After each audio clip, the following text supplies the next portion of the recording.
Salam əziz imtahan iştirakçıları. Bugün mən sizə kitabxana işi haqqında qanunun 5-ci və 6-cı fəsilləri haqqında məlumat verəcəm. Gəlin başlayaq 5-ci fəslin izahı ilə. 5-ci fəsil kitabxana işinin idarə olunması adlanır və maddə 25-dən başlanır. İlk öncə qeyd eləmək istəyirəm ki, kitabxana işinin idarə edilməsi müvafiq icra hakimiyyəti orqanı tərəfindən həyata keçirilir. Maddə 25 kitabxana işində ictimaiyyətin iştirakı adlanır. Belə bir sual tərtib etmişəm.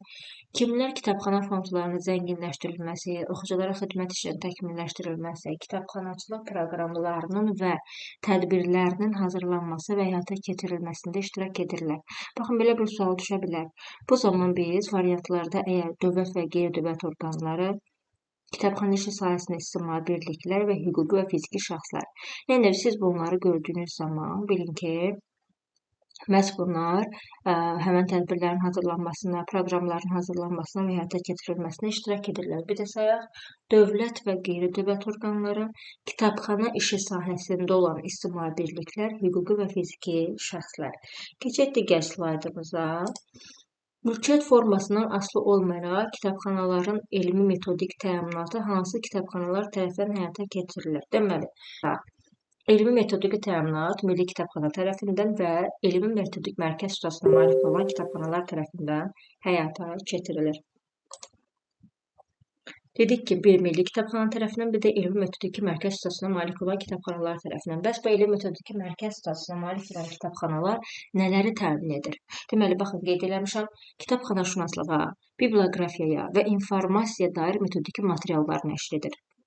Kitabxanaçılıq nəzəriyyəsi və təcrübəsində mütərəqqi iş üsullarını ümumiləşdirib tətbiq edir, kadrların ixtisasının artırılmasını təmin edir. Deməli, elmi metodik mərkəz statusuna malik olan kitabxanalar kitabxanaşünaslığa, biblioqrafiyaya, informasiya dair metodiki materiallar nəşr edir, kitabxanaçılıq nəzəriyyəsi və təcrübəsində mütərəqqi iş üsullarını ümumiləşdirib tətbiq edir, kadrların ixtisasının artırılmasını təmin edir. Keçək digər slayda. Kitabxanaların kadr təminatında müvafiq peşə ixtisas təhsili olan şəxslərə üstünlük verilir. Təbii ki, kitabxanada ixtisasçı kadrların işləməsi daha əlverişlidir. Amma bəzən müstəsna hallarda ola bilər.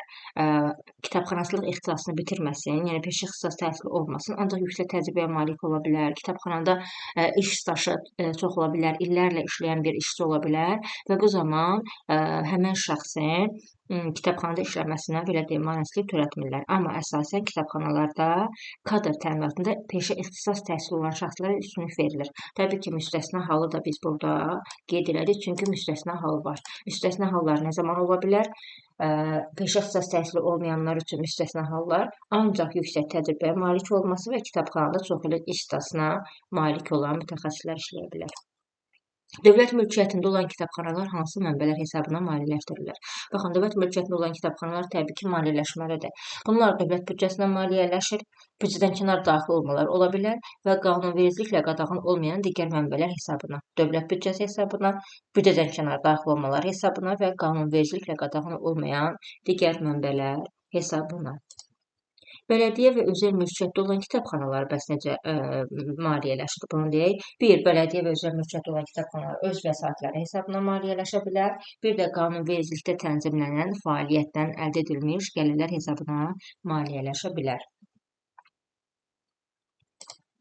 Nə zaman pullu xidmət əsasında büdcədən kənar fondlar formalaşa bilər? Baxın, yəni hansı məqsədlə, daha doğrusu belə deyək, hansı məqsədlə pullu xidmət büdcədən kənar fondlar belə deyim, formalaşdıra bilər. Bir, dövlət kitabxanalarının işini genişləndirilməsi məqsədi ilə, maddi texniki bazanın möhkəmləndirilməsi məqsədi ilə və əməyin stimullaşdırılması məqsədi ilə.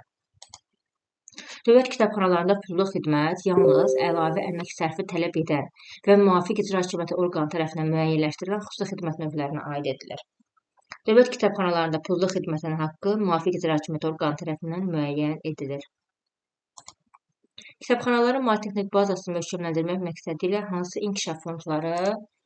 hansı inkişaf fondları təsis edilə bilər? Deməli, bir, dövlət inkişaf fondu, bir, qeyri-dövlət inkişaf fondu. Bu fondlar təsisçilərin payları, hüquq və fiziki şəxslərin könüllü ayrımları, qanunvericilikdə müəyyən olmuş qaydada keçirilən loteriya və digər məqsədli kommersiya tədbirlərindən daxil olan vəsaitlər hesabına yaradılır. Kitabxanalar kitab fondunun saxlanılması və oxuculara xidmət etmək üçün nələrlə təmin edilməlidir? həm kitab fonunu saxlamaq üçün, həm oxuculara xidmət etmək üçün. Təbii ki, ilk öncə binalarla, bu da xüsusi layihə ilə tikilmiş binalar olacaq və kitabxana işini avtomatlaşdırmaq üçün zəruri vasitələrlə. Mən keçmək istəyirəm qanuna. Baxın, burada baxaq görək hansını izah eləmədimsə, ondan başlayaq izah eləyək. Bunlar haqqında məlumat verdim. Gəlin, baxın, burada dedik, bir kitabxanalar, deməli, fondu saxlamaq üçün, oxuculara xidmət üçün xüsusi tikilmiş binalarla, yəni xüsusi layihə ilə tikilmiş binalarla və kitabxana işini avtomatlaşdırmaq üçün zəruri olan vasitələrlə təmin edilməlidir. Keçək maddə 31-ə. Maddə 31 kitabxanaların əmlakı və təsərrüfat fəaliyyəti adlanır. Baxın, deyir, kitabxana onun mülkiyyətində olan və ya idarəçiliyinə verilmiş əmlakdan Azərbaycan Respublikasının qanunvericiliyinə uyğun olaraq istifadə edir. Xidmət fəaliyyətini genişləndirmək məqsədi ilə dövlət kitabxanalarına torpaq sahələri və əlavə binalar ayrıla bilər. Baxın, kitabxanalara torpaq sahələri və əlavə binalar ayrıla bilər. Amma nə zaman? Xidmət fəaliyyətini, yəni hansı məqsədlə? Xidmət fəaliyyətini genişləndirmək məqsədi ilə. Belə bir sual da düşə bilər. Kitabxanalar qanunvericilikdə müəyyən olmuş qaydada nizamnamələrə uyğun olaraq təsərrüfat fəaliyyəti ilə məşğul ola bilərlər. Bu fəaliyyətdə əldə edilən vəsaitlər qeyri-dövlət kitabxanalar istisna olmaqla müvafiq icra hakimiyyəti orqanı müəyyən etdiyi orqanın müəyyən etdiyi qaydaya uyğun olaraq istifadə edilir. Maddə 32 kitabxana işçilərinin sosial müdafiəsi. Dövlət kitabxana işçilərinin sosial müdafiəsinə təminat verir. Deməli, kitabxana işçilərinin sosial müdafiəsinə təminat verir dövlət. Baxın, bunu yadda saxlayın. Kitabxana işçilərinin əmək haqqları elm və təhsil işçilərinin əmək haqqlarından aşağı olmamalıdır. Testdə düşə bilər, ola bilər, çaşdırıcı olmalıdır olsun, amma bilin ki, elm və təhsil işçilərinin əmək haqqlarından aşağı olmamalıdır. Kitabxanaların statusu, spesifik xüsusiyyətləri nəzərə alınmaqla işçilərə əmək haqqından əlavə ödənişlər tətbiq edilə bilər. Amma nələr nəzərə alınmaqla? Kitabxanaların statusu və spesifik xüsusiyyətləri nəzərə alınmaqla əlavə ödənişlər tətbiq edilə bilər.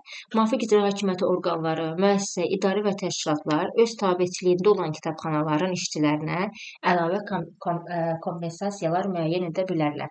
Kimlər? Müvafiq icra hakimiyyəti orqanları, müəssisə, idarə və təşkilatlar öz tabeçiliyində olan kitabxanaların işçilərinə.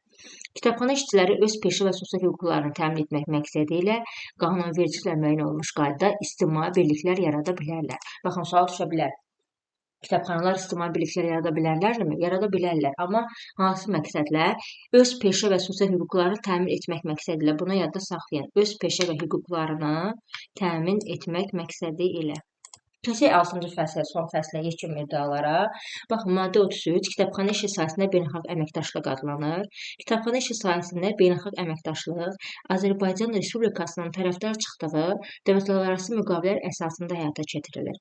Kitabxanalar və kitabxana işi sahəsində ictimai birliklər, beynəlxalq kitabxana təşkilatları, xarici ölkələrin kitabxanaları və kitabxana işi sahəsində ictimai birlikləri ilə əməkdaşlıq edə bilərlər. Maddə 34 bu qanun pozulmasına görə məsuliyyət, bu qanun pozulmasına təqsirli olan hüquqi və fiziki şəxslər Azərbaycan Respublikasının qanunvericiliyinə uyğun olaraq məsuliyyət daşıyırlar. Kitabxana işi haqqında qanunun bütün fəsillərini, maddələrini yekunlaşdırdıq. Hər birinizə uğurlar. Daha çox video görmək istəyirsinizsə, daha çox kitabxana işi imtahanı üçün mövzular haqqında məlumatlar əldə etmək istəyirsinizsə, izahlar görmək istəyirsinizsə, kanala abunə olub, like və şərh yazmağı unutmayın.